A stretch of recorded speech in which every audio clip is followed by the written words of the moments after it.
Well, hello. My name's Penny. You're more than welcome to join me for Penelope's Chinwag. I live in the southeast of England with my husband Pete and my 4 chickens, and they are very happy chickens now because they've been in lockdown since November in the UK due to bird flu, but they could be let out last Monday, and so they're down there scrabbling around, and they're very, very happy chickens. Not that they were unhappy before, but you know, it's how they're meant to be, isn't it? Scrabbling around. So welcome if you're a new subscriber. I have many new subscribers, which is lovely, and I do love to read your comments. They really make this worth doing. To read your comments is very special.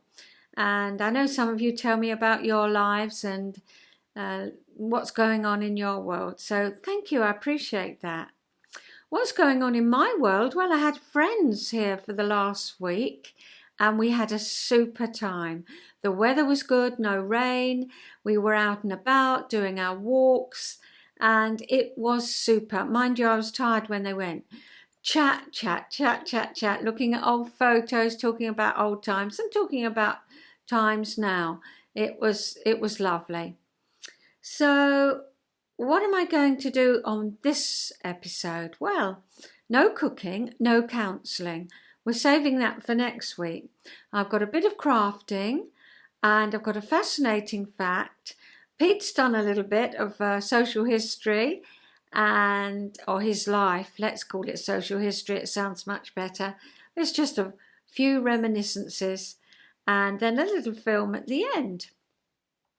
So where should we start? Should we start with the crafting? Yeah. Well, as you know, I finished the Storm at Sea quilt and I'm really pleased with it, and I'm going to make an appointment to get that long arm quilted. But I felt I'd done enough sewing for a little while, so I've been doing some knitting. And of course with friends here as well, it's been doing different things, but sitting down and, well, I love snooker. And we had the snooker championships here. And Ronnie O'Sullivan, my favourite, he won his 7th world title. So it was super. So what I wanted to do with that was knit. Yeah, just knit, you know, sit and watch, enjoy the telly and knit. And I've got it all here. Here we go. Let me find you the book. I'll show you the wool. I bought it in my local wool shop. Do you remember it opened for a few days? It's Croc Shetland tweed, which you know is so soft, so beautiful. It's Luna 795 and it knits up so quickly. It's gorgeous. So that's the wool. Where's the pattern? Here's the pattern. It's in my book, the one I talked about before.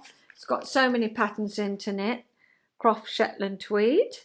And I'm knitting this one for him. There it is. I like the cabling. There's only that one bit up the sleeve. And it's a plain back, so that's ideal. So here we are. This is the plain back.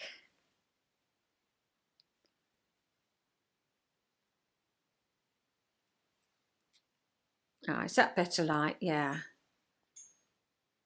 That's that.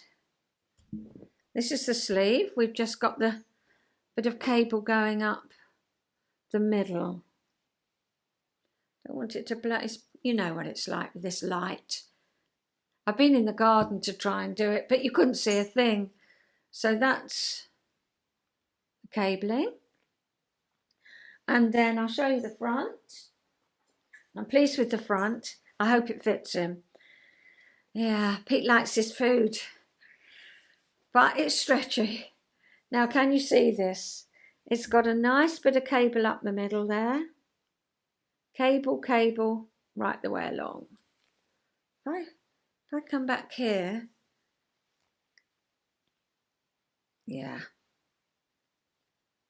that's the front. So I've done the front, the back, and I've started on the sleeve. I'm really pleased with it. It's comfortable. It'll be lovely for him walking. Look, it does stretch, so it should be fine. Yeah. So that's what I've been up to. But then I succumbed. That's the word, I think. I succumbed because I'd seen this book. I couldn't resist it. And it's called Knitted Animal Friends. And I'm so pleased I bought it. I love it. Absolutely love it.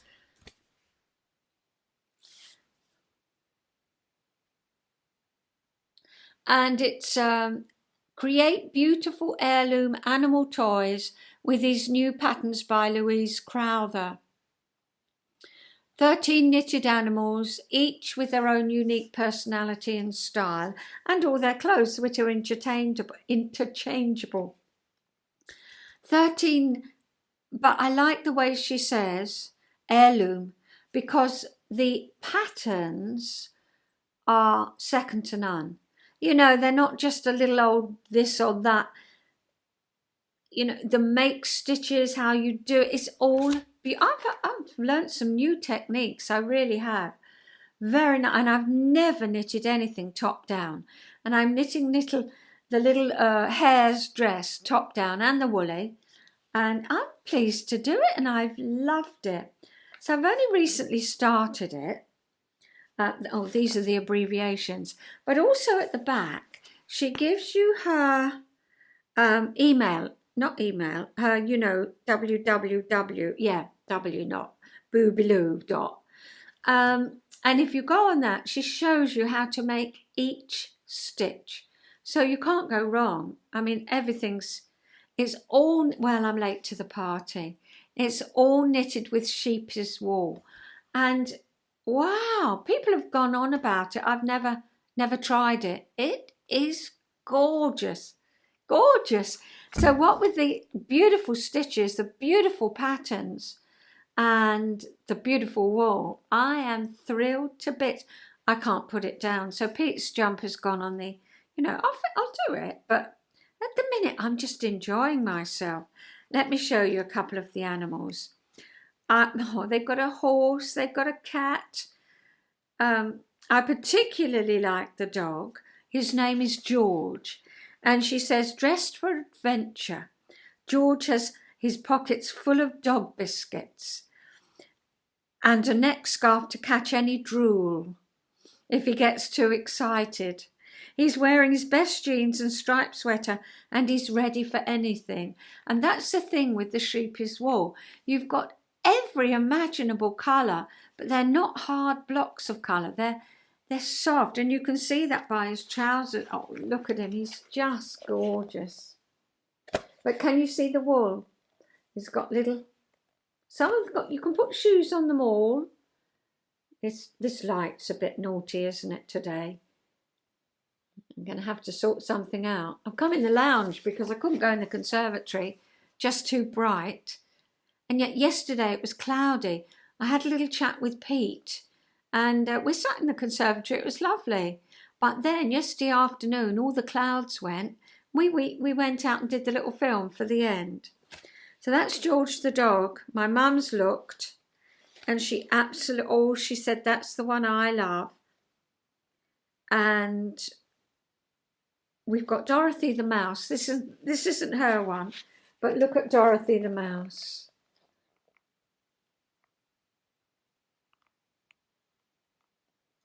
Actually, that looks, how gorgeous. But can you see the detail on everything? Look at the little trousers and the edging on the sweater, and it's just beautiful. Just beautiful. But Mum liked the hedgehog. Yeah, you see the little detail on the trousers I was talking about there. Oh, she's gorgeous. Fox, Charlotte the fox, little waistcoat, Archie the squirrel, Holly the hedgehog. Hedgehogs have to be so careful when they get dressed in the morning. Holly's frock is new and particularly beautiful. She loves the patterned hem and crossover straps. Life's tricky with prickles. And here she is. Can you see the leaf pattern around the bottom of the dress? See what I mean by detail? She's got little shoes. So I'm going to work my way through this book. I've made a mistake already. I'll show you what I've done. I used the wrong colour.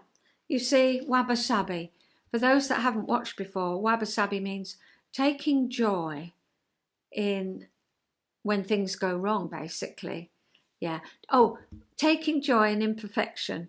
And that's what it is, because I used the wrong colour. So I'm making Tilly the hare. A cardigan with a carrot motif seems like the perfect choice for an afternoon at the allotment. But Tilly's beautiful white dress is unlikely to stay that way for too long. And here she is. But this colour here, this is what I mean by detail, is a lighter shade than the carrots. I sent off for the two little balls because sheepies do it in 10 grams, which is great. You don't have to buy so much. I just picked up the one, which is the same as the carrot. But hey-ho, wabi-sabi.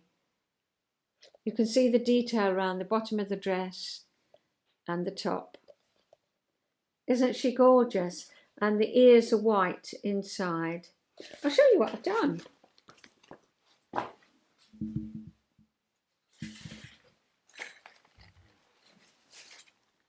Right, all the different bits. Here's the ear. So that's going to go round, you know, with the white bit there. And what's that? That's the body. They're 16 inches tall, but you can see how, and you see I don't crochet. I can crochet, but it doesn't like my wrist. So I was so pleased to get it knitted. A lot of these things are crochet, aren't they? And here's her face. There, that way up. It's going to be her little nose. What else have I done? Now I ran out of wool because I only ordered one ball of that and it said order two. This is her little hands. You see this little detail? Very nice. So I'm waiting for my next ball to come from Wool Warehouse. And I've started the dress, but I've got the wrong, you have to do it, you do it on straight needles till the waist, and then you do it on a, you know, circular needle. And I didn't have the right length circular. So I've sent off for that. So at the minute I've stopped it because it was too complicated. But again, the attention to detail on the back. I started at the top. So here I am knitting this. Started there. You cast on for the sleeves, but then you do this special stitch which joins them there. And then you've got rows of increase there. And I like the fact that here you did just 6 stitches increase, so it's got that little flounce. Can you see that? Such beautiful wool. I'm just doing the little pattern at the bottom. Then it's going to have little buttons down the back. I'll show you when it's done. But this was supposed to be, this is the carrot for the cardie, but oh yes, I just grabbed one ball as you do, but it's not supposed to be that colour. This is the detail she goes to. That's the colour for the cardie and that's the colour for the dress. Subtle difference.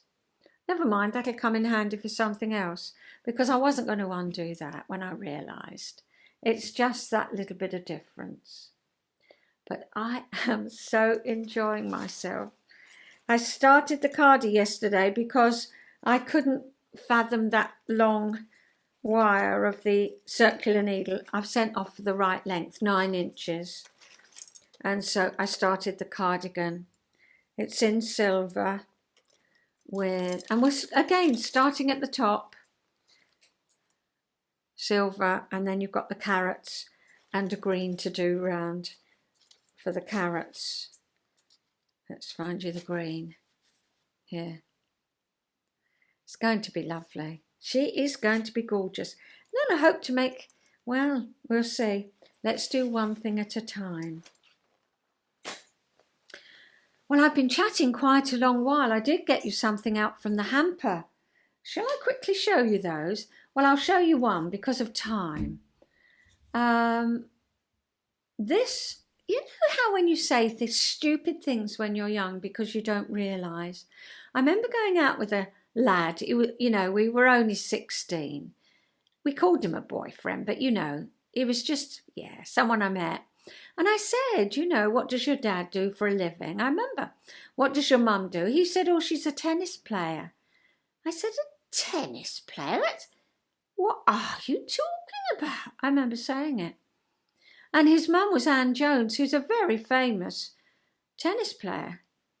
Little did I thought I knew everything, didn't I? But I didn't. And I remember sitting next to my friend at school. I went to Palmer's Green High School. And I remember sitting there in the last year. I can see myself now. We were in singing lesson. And I said to her, what are you going to do when you leave school? I didn't know what I was going to do. I think I wanted to be a teacher, but I didn't want to go to university, which you had to do, really. So she just sat there and she said, she was very, what's the word? She was a calm person, dignified. I liked her. We got on well. We lived round the corner to each other. Anyway, I said, what are you going to do when you leave school? Oh, she said, I'm going to be a ballerina. A ballerina? You can't say you're going to be a ballerina when you leave school. Ah, little did I know. She became a ballerina. OBE, CBE, and principal ballet dancer of the Birmingham Royal Ballet. And then, what is it they're called? You know, not matron, but I wrote it down because I knew I'd forget. She was the assistant director. She retired in 2020. And she was the ballet mistress. Yeah. In 1994, she was the Dancer of the Year. And her name was Marion Tate. And I liked her very much. We got on. And I went to see her when she was at the local theatre in Canterbury. And this was in 1990, going back some. And she, of course, I went backstage and said hello. And she signed my, what do you call this, programme.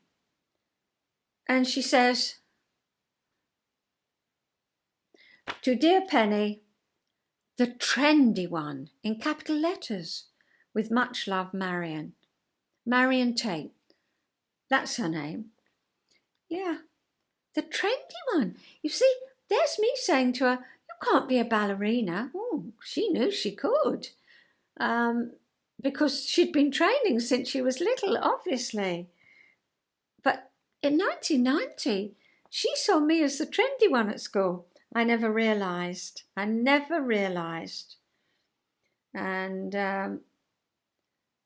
yeah, some lovely, there she is. Of course, it's in black and white. Look at that body. So there we are. That put me in my place, didn't it? But I'm glad she went on to do exactly what she wanted to do. Yeah, and it was a joy to see her. And that's my favourite ballet,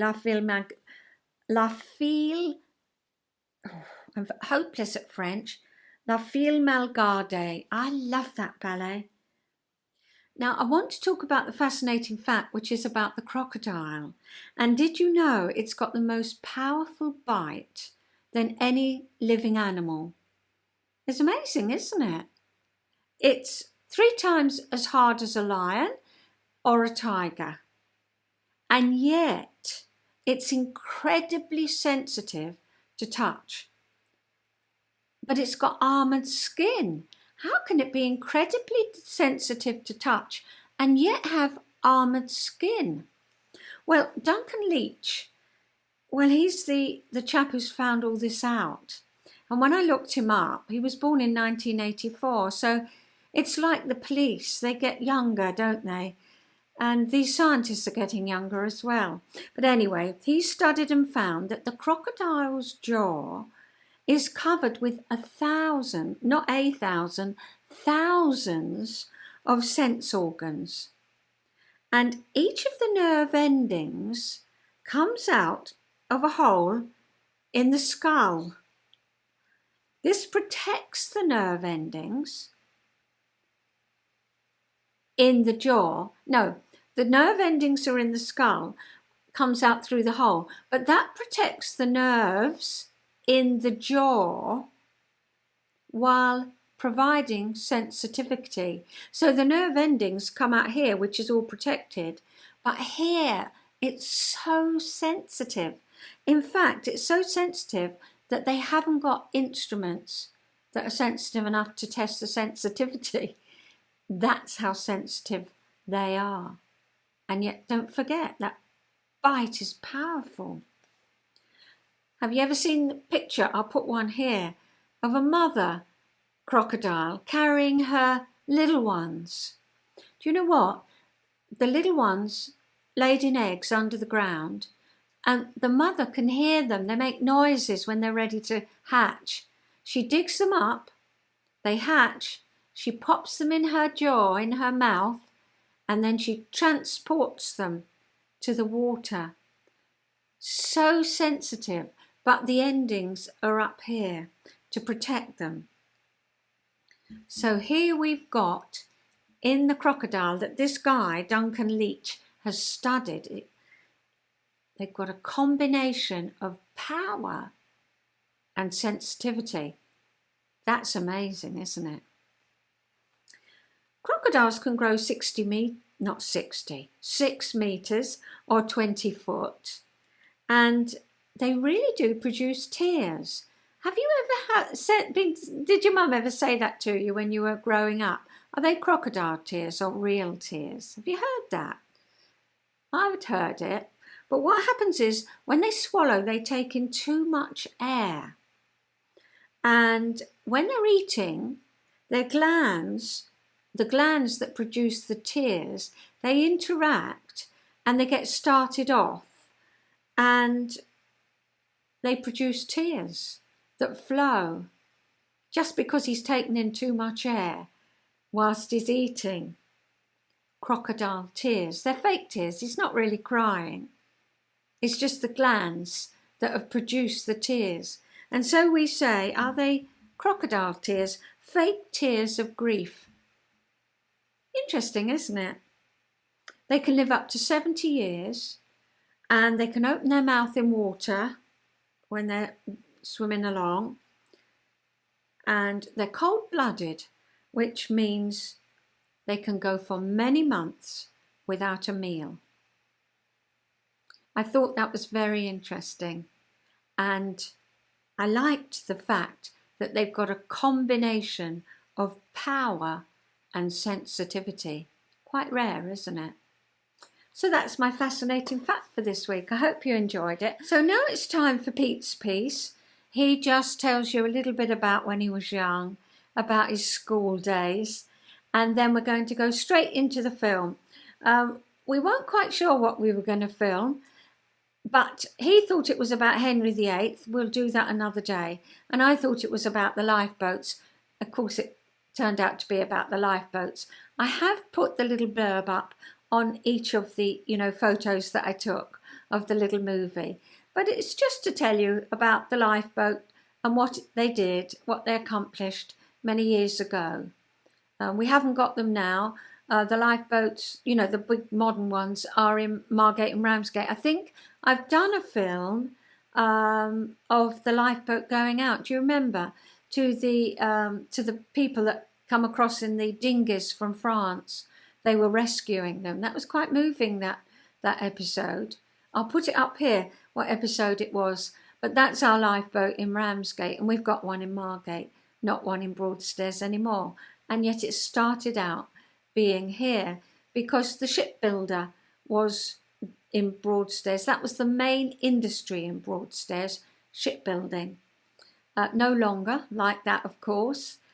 In fact, the shipbuilder got so big that they moved to Cowes in the Isle of Wight. They kept on a little while here, but that ceased, and he took his business to the Isle of Wight. And also one of the biggest industries, the men used to have to go to East Anglia, but a lot of the men, we're talking going back a lot, 1600, a lot of the men, they went to East Anglia and they did the Icelandic fishing trips because that was very lucrative.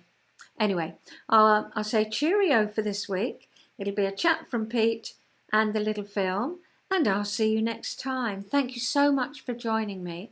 Oh, I was going to say, if you can subscribe at the end, if the little bell comes up, there's 3 little things connected with the bell. If you press the all, which is at the top, you'll get notifications.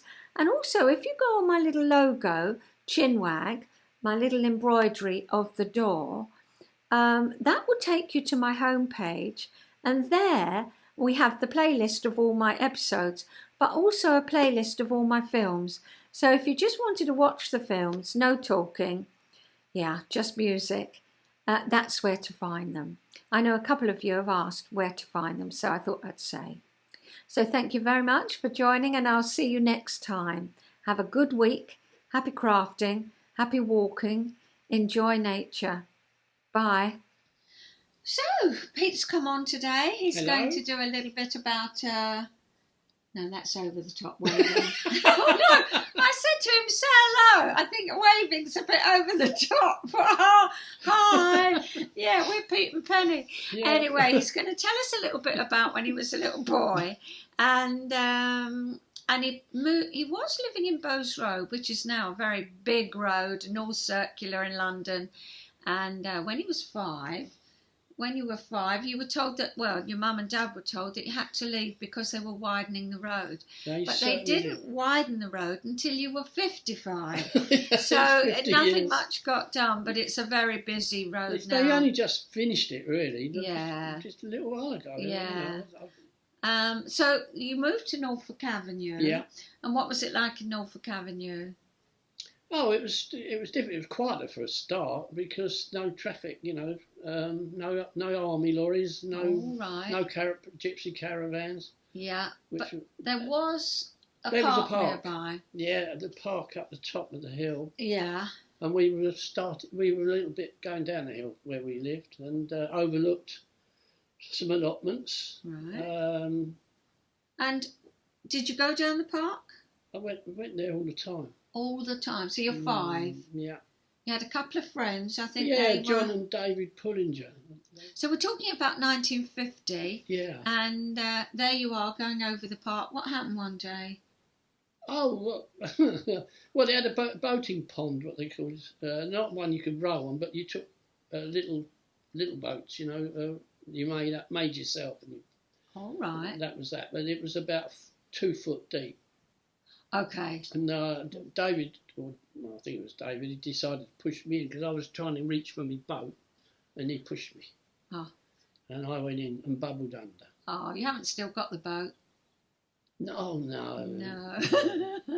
No. So what did you do bubbling under? I got out of the pond and went home, soaking wet. Oh. I was walking down the road sort of like, there's all dripping and crumbs. It was cold and horrible. Was your mum cross? I don't think so. I can't remember. She never got cross, things like that. Your mum never got cross? Well, not like that. No. Boys will be boys, she used to say. Yeah. But she was older, wasn't she? She wasn't. Yeah. She'd been but through then they the went war. to school, didn't they, those boys? They went to school and I wasn't old enough. Quite. I was one term behind. I think, because your birthday's January, yeah. Yeah, so it would have been September intake. Yeah. So, in your words, you kicked up a fuss? Well, I did really. I didn't. I was there on my own then. And Mum said, "I'll tell you what, we'll go and see the headmaster, see if you can join early." So Right. that was it. Off we went. He said yes. Started school.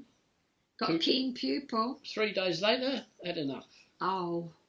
Well, I didn't want that. I'd rather be over the park. Yeah. But it's too late. You couldn't. Once you were in, you were in. Yeah. For whatever long it is.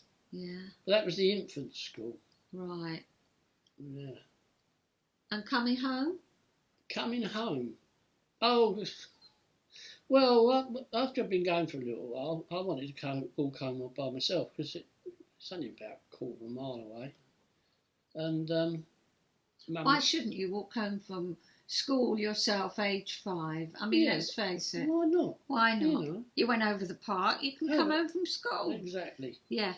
But Mum met you. Yes, she used to meet me anyway. She used to see her coming and run the other way. And she got a bit fed up with that. But there was always a bobby, a policeman at the gate then, because they were always there to let you see you cross the road and all that sort of thing.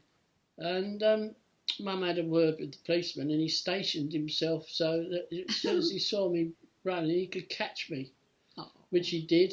And that was the end of that little. I had to walk home with Mum. Yeah. So yeah, I'm going to put a picture of what you look like here. She always told that story as if she was quite. She liked it. She liked it. She liked the spirit you had. I suppose so. She must have done, yeah.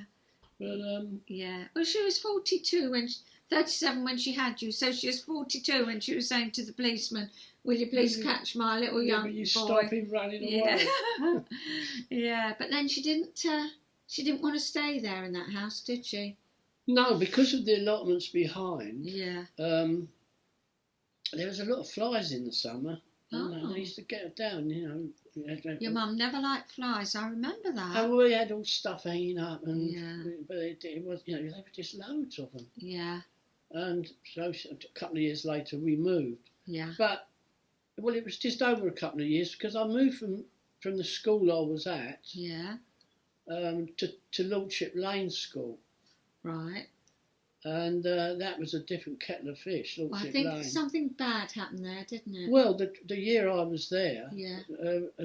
One of the kids stabbed a teacher. Unheard of. That was... completely unheard of. Yeah, so I don't know what happened to him, but he certainly wasn't given the smack on the wrist and told he would probably done Borstal and goodness knows what else.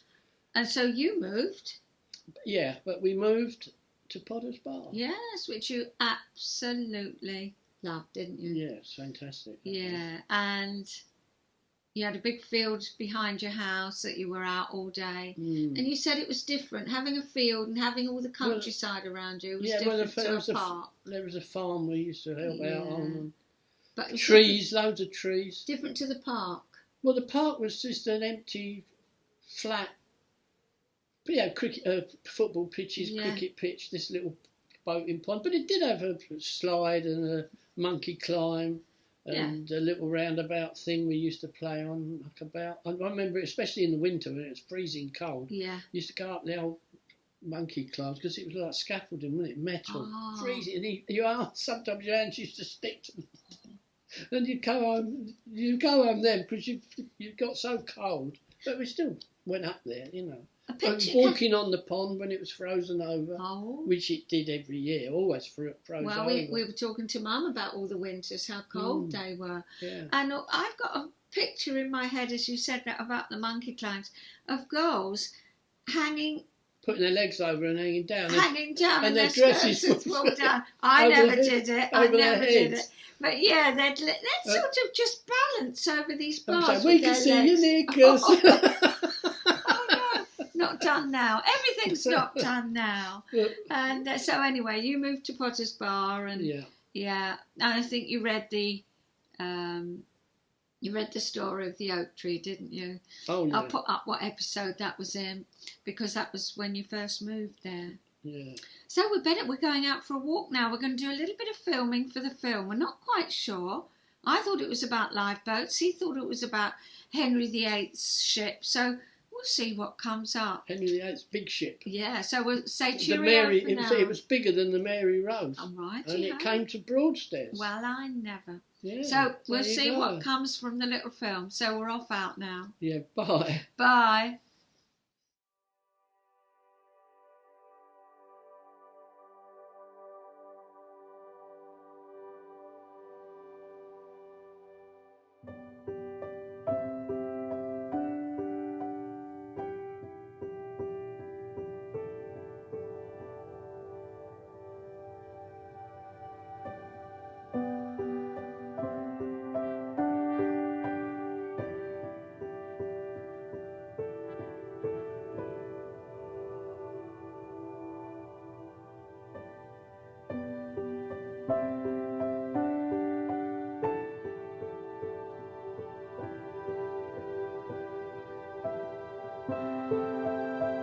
Start over up there.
I know they're on camera.